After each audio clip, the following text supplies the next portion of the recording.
Good.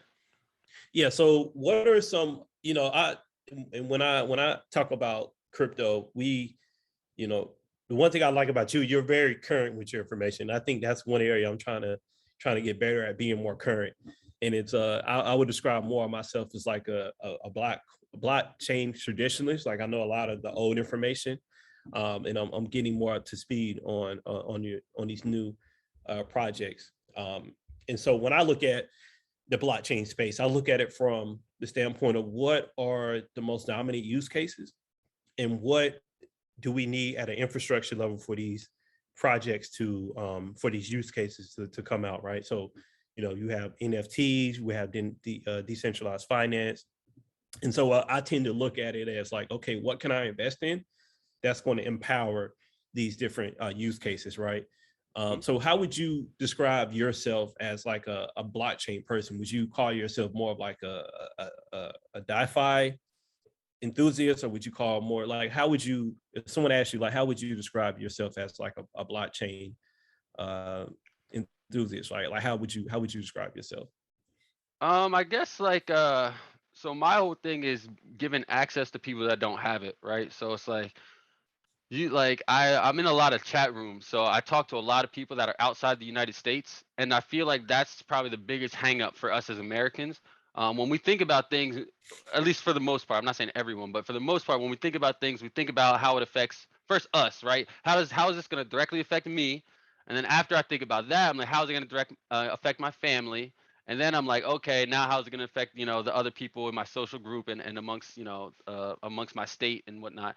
And I think that's like the biggest hang up when it comes to crypto is that you don't think outside the box of, oh, there's someone in India right now that barely has anything that's able to access this.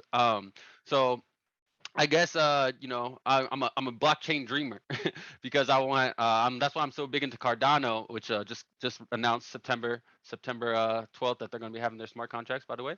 But yeah, I'm a big advocate for Cardano for things like that, right? Because they're trying to come up with a traditional standardized method that gives access to all no matter where you're at in the world, no matter your level of education or no matter the level of resources you have. So I'm a blockchain dreamer in that sense. If I was trying to describe it to someone, and if they were like, oh, well, what does that mean? I was like, well, like I really want blockchain to change the world for those less fortunate or those that have never had a chance. Just because growing up in my community, I always felt like that was kind of the case, and I don't like to play the oh poor, woe is me, boohoo, sad story, Black American dad story, Drake. But I do want to say that like the people that the like Kendrick says step on their necks.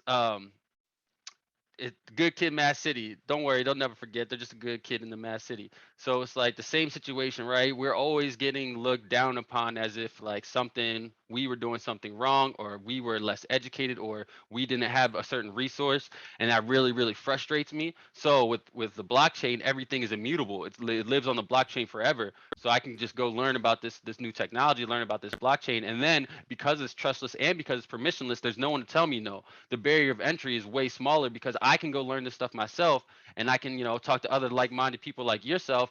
And now I'm having conversations with